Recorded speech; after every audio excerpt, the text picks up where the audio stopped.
တဘာဝအတိုင်းတန်ကြခြင်းရင်ဘာတွေလုပ်တဲ့လဲပရိသတ်များအားလုံးပဲမင်္ဂလာပါရှင်ဒေါက်တာလိုက်လီ page ကနေပြီးတော့ပရိသတ်ဒီအားလုံးကိုပြန်လည်လို့ကြိုဆိုပါရရှင်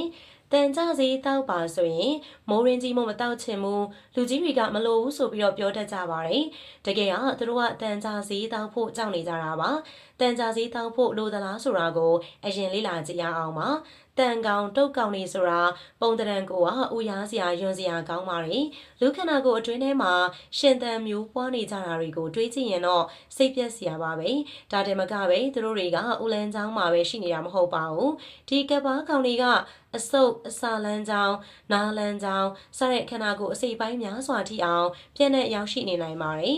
လူကစားလိုက်သမျှကိုသူတို့ကစားသုံးတယ်လူရဲ့သွေးကိုလည်းစားသုံးတယ်ဆိုတော့ကြာလာရင်အရေးပါတဲ့တန်တက်တဲ့ protein ဓာတ်တို့လိုအာဟာရဓာတ်တွေချို့တဲ့တာတွေဖြစ်လာစေပါတယ်တုတ်ကောင်တန်ကောင်တွေက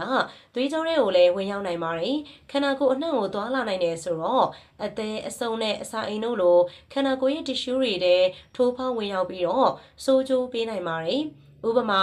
အသေးတွေကိုတန်ကောင်ရောက်သွားရင်အသေး၆ချင်းနဲ့ပြည်တင်တာတွေဖြစ်လာစေနိုင်ပါတယ်သူတို့ကိုတန်ကောင်ရှိတဲ့ဝက်သားအခွန်မာငါးနဲ့မတန်းတဲ့ရေတို့ကနေကူးဆက်ရရှိနိုင်ပါတယ်။ချင်းတမမဟုတ်ဒရိစံမှာရှိတဲ့တန်အကိုက်ခံရရင်ခြေပလာနဲ့လမ်းလျှောက်ရင်တန်ကောင်ဦးရှိတဲ့နေရာထိတွေ့မိပြီးနှာခေါင်းနဲ့ပါးစပ်တို့ကိုဂိုင်တွယ်မိတာကနေတဆင့်လဲကူးဆက်ခံရနိုင်ပါတယ်။နေရာပေါင်းစုံကနေကူးဆက်ရရှိနိုင်လို့6လတစ်ကြိမ်တန်ကြာစီပုံမှန်တောက်ဖို့ဆရာဝန်တွေကအကြံပြုတာဖြစ်ပါတယ်။ဒါပေမဲ့တချို့ကတန်ကြာစီတောက်ရမှာကိုကြောက်ကြတယ်။တောက်လိုက်ရင်ပဲလူကိုထိခိုက်မှလို့အားနေသွားမှလို့နဲ့စိတ်ပူကြပါတယ်။တချို့ကြတော့တန်ကောင်တွေကမသေးပဲအရှင်လိုက်ထွက်လာမှကိုအရန်ကြောက်ကြတာလည်းရှိပါတယ်။အမှန်တော့တန်ကြစည်းတွေက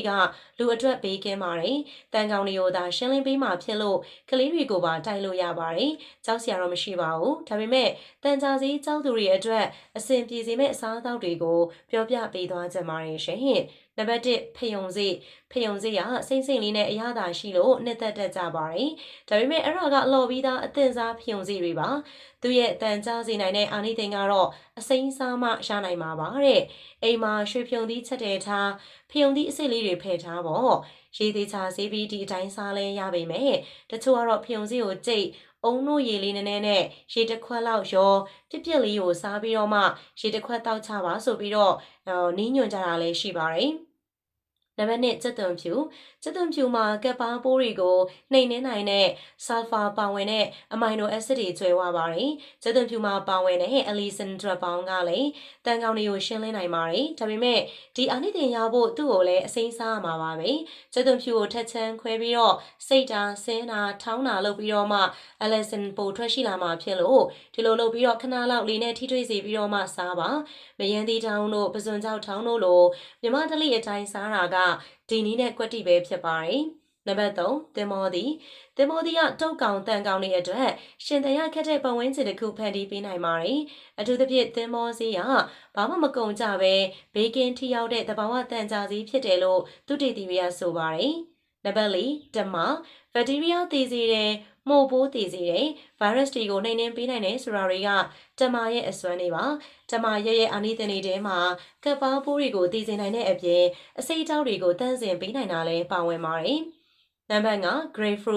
grapefruit ရဲ့အစိထဲမှာဓာတ်တိုးစန့်ကျင်အာနိသင်နဲ့ပိုးသက်နိုင်တဲ့အာနိသင်ဓာတ်တွေပါဝင်မှုများပါတယ်အထူးသဖြင့် grapefruit ဆေးမှာပါဝင်တဲ့ဓာတ်တစ်မျိုးကပိုးသေစေတဲ့အာနိသင်ပိုများတာဖြစ်နိုင်ပါတယ်နံပါတ်6လေးညင်ပွင့်ရဓာတ်တိုးစန့်ကျင်ပစ္စည်းတွေကျွဲဝပြီးပိုးတည်စေတဲ့ဓာတ်တွေပါဝင်ပါတယ်။ဒီဒရပေါင်းကဥလန်းချောင်းနဲ့ကပ်ပါပိုးတွေကိုရှင်းလင်းပေးနိုင်ပြီးတန်ကောင်ဥတွေဒါလန်ဥတွေကိုပါနှိမ်နင်းနိုင်ပါတယ်။ရောင်ရဲမှုကိုရောပါစေပြီးတော့ကင်ဆာကာကွယ်နိုင်တယ်လို့လည်းသိရပါတယ်။နံပါတ်9ချင်းကားသည်ချိန်ကားသည်ကိုအာရှမှာတော်တော်ကြိုက်နေတဲ့ကြသလိုဆေးဘက်ဝင်ပစ္စည်းအဖြစ်အနောက်နိုင်ငံတွေမှာပါအသုံးပြုကြပါတယ်။တန်တက်မက်ဂနီဆီယမ်နဲ့ဗီတာမင်တွေအမြင့်တက်ဗီတာကယ်ရိုတင်တွေပါအစုံအလင်ပါဝင်လို့ဆေးဘက်ဝင်အာနိသင်ကများပါတယ်။သူ့ရဲ့အခါကိုသိခံနိုင်တယ်ဆိုရင်တော့နည်းနည်းစိတ်တောက်တာတန်ကြစေနိုင်ပါတယ်။အခုပြောပြခဲ့တာတွေက